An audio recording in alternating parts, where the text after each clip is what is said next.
מאוד.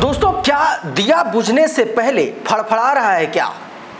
पूरे middle east में जो कुछ भी, जिस तरीके की इक्वेशंस करंटली बन रही हैं और जिस तरीके की बिलबिलाहट इजराइल के भीतर दिख रही है, नेतन्याहू के भीतर, उसके मंत्रियों, उसके वॉर मिनिस्टर, रक्षा मंत्रियों के बीच में दिख रही है, उससे कम से कम यही बात समझ में आती है।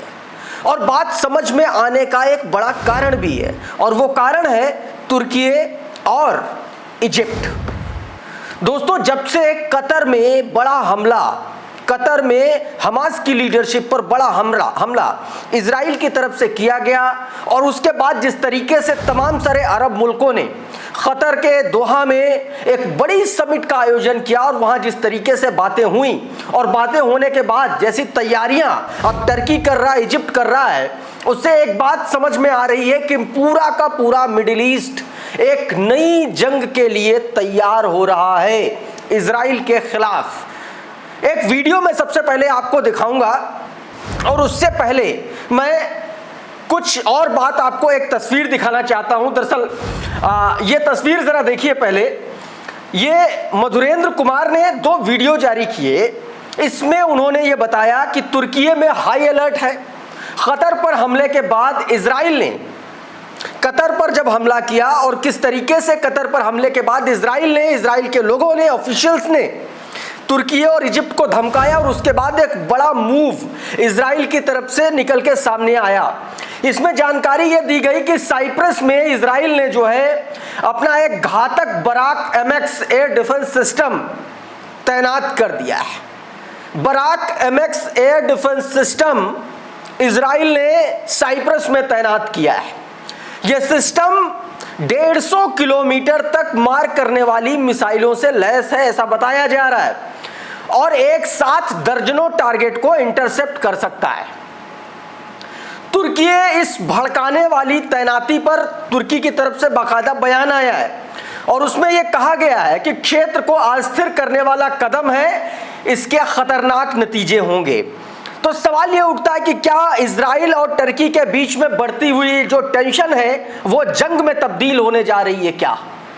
क्या इजराइल और तुर्की के बीच में एक नई जंग की शुरुआत होने जा रही है क्या? क्योंकि एक तरफ जहां इजराइल ने साइप्रस में 150 किलोमीटर तक इंटरसेप्ट की ताकत रखने वाला बराक एयर डिफेंस सिस्टम तैनात कर दिया है, दूसरी तरफ खबर टर्की के हवाले से भी आ रही है, टर्की की तरफ से भी आ रही है। जरा ये वीडियो देखिए, इसमें जो जो दिखाया जा रहा है वो देखिए, और मैं इसको आपको हिंदी में आसान भाषा में बताने की कोशिश कर रहा हूं। जरा देखिएगा इसमें क्या बताया गया है, इसको बहुत गौर से सुनिएगा। साफ तौर पर देखिए क्या बताया गया। Amid rising tension between Turkey and Israel, a media outlet close to Erdogan published a list military and strategic target in Israel and wrote, in the event of a possible conflict the Turkish army will attack these points.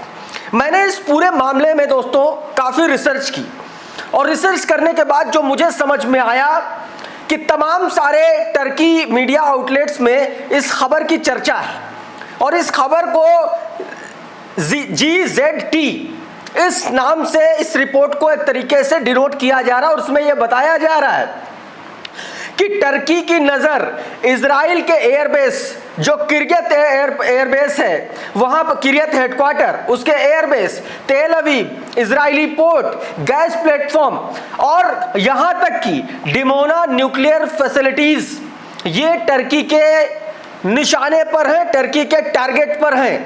एक तरफ Cyprus में Israel के द्वारा air defence system तैनात कर देना, और दूसरी तरफ आप देखिए कि टर्की की तरफ से यह रिपोर्ट पब्लिश होना और इंटरनेशनल मीडिया में इसका चर्चा में बन जाना, तमाम सारे जगहों पर ये इस बात का दावा किया जाता है। हालांकि ये भी मैं आपको बता दूं कि इसका कोई ऑफिशियल सोर्स नहीं है, ऑफिशियल सोर्स नहीं है, लेकिन यह बात कही जा रही है कि जो टर्की का मीडिया है वहां इस तरीके की खबरें चल रही हैं और इसमें बताया भी गया कि एर्दोआन के करीबी मीडिया आउटलेट की तरफ से यह रिपोर्ट आई है जिसमें साफ तौर पर यह बताया गया है कि जो ताज़ा रिपोर्ट है उसमें यह बताया गया कि नज़दीकी मीडिया आउटलेट रिपोर्ट्स में अक्सर GZT का नाम लिखा गया है और उसने इजराइल के भीतर कई सैन्य और रणनीतिक ठिकानों की सूची जारी की है, जिनमें हवाई अड्डा, जैसा मैंने बताया, तेल अवीव का प्लेटफॉर्म, बंदरगाह और किरियत मुख्यालय और यहाँ तक कि दिमोना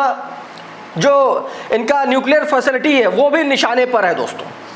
अब ऐसे में बहुत बड़ा सवाल यह है कि क्या एक बड़ी जंग मिडिल ईस्ट में फिर से होने जा रही है क्या दोस्तों। इस खबर पर एक खबर और दोस्तों एक तरीके से आप कह लीजिए कि मुहर लगाती है, मैं उसके बारे में भी आपको फटाफट बता देता हूं जिससे यह समझ में आ रहा है। ये जरा देखिए, इस खबर को देखिए जरा। इसमें साफ तौर पर यह बताया गया है कि तुर्की और इजिप्ट, ये दोनों देशों की नौसेनाएं संयुक्त सेनाभ्यास, युद्धाभ्यास करने जा रही है। ये खबर देखिए जरा, ये एनीसफक नाम का ये वेबसाइट है जिसमें बताया गया Turkey Egypt to hold joint naval drill in Eastern Mediterraneans. ये बताया गया, उसमें ये बताया गया है दोस्तों कि 22 से लेकर के 26 तारीख तक, 22 से 26 सितंबर तक ये संयुक्त युद्धाभ्यास नौसेना का किया जाएगा। और आप देखिए सारे के सारे डॉट एक दूसरे से क्लियर हो रहे, मिल रहे हैं। इजिप्ट को धमकाया, इजिप्ट ने भी अपनी सीमाओं पर इस तरीके की खबरें आ रही कि वहां पर अपने बड़े हथियारों को एक तरीके से तैनात कर दिया है। और ये सारे घटनाक्रम उसके बाद आए जब नेतन्याहू की तरफ से, इजराइल की तरफ से टर्की को और इजिप्ट को धमकाया गया। और इजिप्ट ने तो यहां तक कह दिया कि अब उनके साथ जो मिलिट्री का सहयोग, रक्षा सहयोग की जो एक ट्रीटी थी उसको निरस्त कर दिया और कह दिया कि हम अब आपके साथ में नहीं है, वहां से सारी अपनी चीजें हटा ली।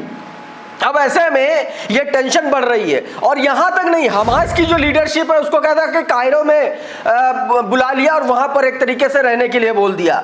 इसी वजह से इजराइल बिलबिलाया हुआ। और यही मैं कह रहा हूं शुरुआत में कि क्या दिया बुझने से पहले फड़फड़ा रहा है क्या, क्योंकि टर्की और इजराइल से भिड़ने का नुकसान नेतन्याहू को बहुत तगड़ा होगा, यह बात एकदम तय है। क्योंकि टर्की और इजिप्ट ना तो लेबनान है, ना तो यमन है और ना ही फलस्तीन है, दोनों ही ऐसे मुल्क हैं जो बहुत ताकतवर हैं।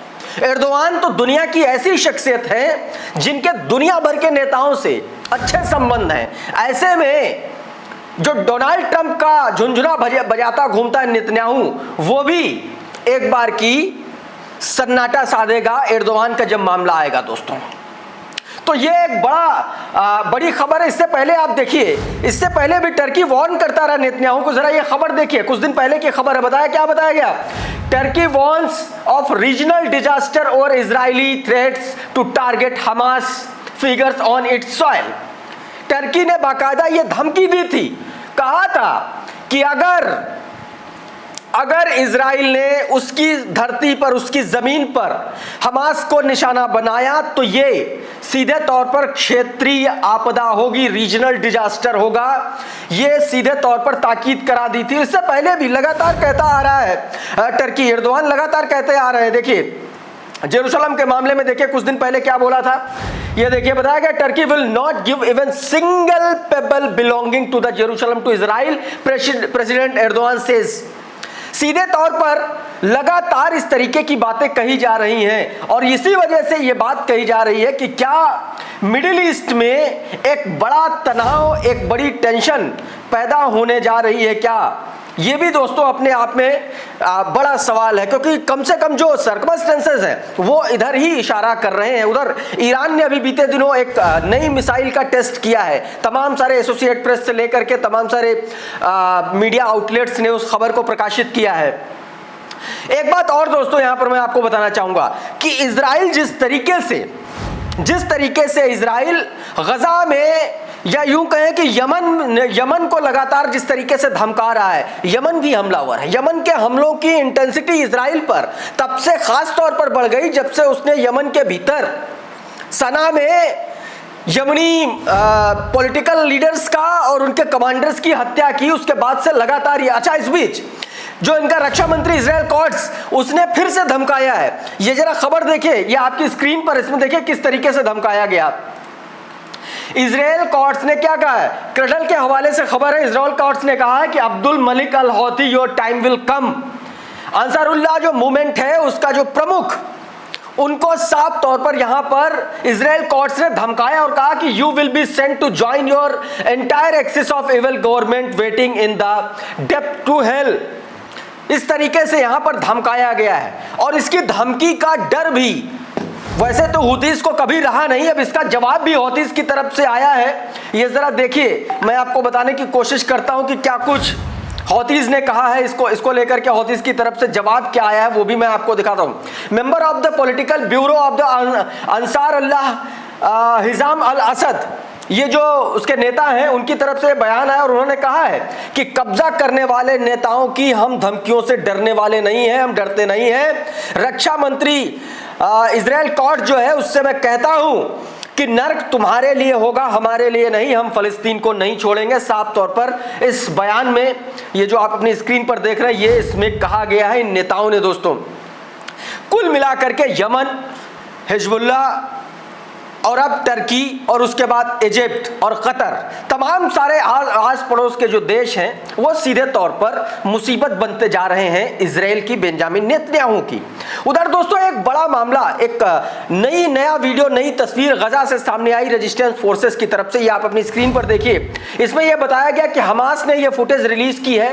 मिंट प्रेस न्यूज के हवाले से यह खबर मैं बता रहा हूं, उसने अपने हैंडल से यह वीडियो जारी किया और उसमें बताया कि हमास ने यह वीडियो जारी किया है और उसमें बताया गया है कि यह कसम ब्रिगेड ने सफ्तावी जंक्शन के पास, जबलिया रिफ्यूजी कैंप के पास, west of Jabalia refugee camp के पास, देखिए किस तरीके से आईईडी से एक बड़े वाहन को जो है उड़ा दिया, एक बड़ा विस्फोट किया। इसमें दावा किया गया कि कई आईडीएफ के जो सोल्जर हैं वो हलाक हुए हैं। देखिए जरा ये वीडियो, ये देखिए, ये दो टैंक दिख रहे हैं, इनको निशाना बनाया अल कसम ब्रिगेड के लड़ाकों ने।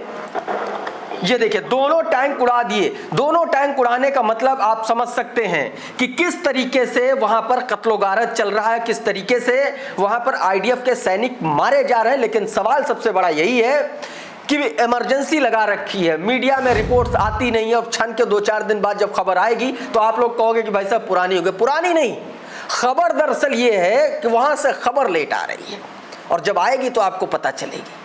2 टैंक उड़ाने का मतलब यह है कि कम से कम 8 से 10 आईडीएफ सैनिक इसमें हलाक हुए होंगे। बहुत सीधी सी बात। इसकी खबर कब आएगी, ये जब आएगी तो मैं आपको दिखाऊंगा। लेकिन उससे पहले इजराइल गजा में जो कुछ भी कर रहा है उसका पूरा का पूरा खुलासा गलती से एक इजरायली आर्मी स्पोक पर्सन ने कर दिया। क्या कुछ कहा है, किस तरीके से नंबर्स के साथ गेम कर रहा है इजराइल, मरने वालों को जो गजा में मर रहे हैं उसका खुलासा हो गया सरेआम टेलीविजन पर। जरा ये वीडियो देखिए। Sorry, but just to be clear, what is the total number then of civilians who've been killed? So the estimate currently is that there is something in the realm of 1 terrorist killed, and in that context, 2 civilians killed. So that's a very, very low ratio. So 60,000 civilians have been killed? Those would be the estimates, right? So your death those toll. Would be the estimates So you, just right to be now. clear. No, but let me explain. No. What the I'm difference sorry. is. I'm sorry. This is key. I'm Then sorry. You can ask me whatever No, I'm you like. sorry. The I'm sorry. difference is this. I will It's now say broken something. down. You My won't death just toll filibuster is broken me. down. What you just said, if I may be clear, civilians. you said that the number that the Gaza. इस video को Suleiman Ahmed ने जारी किया, बताया कि the Israeli army spokesperson accidentally confessed the Gaza death toll is double what they claim.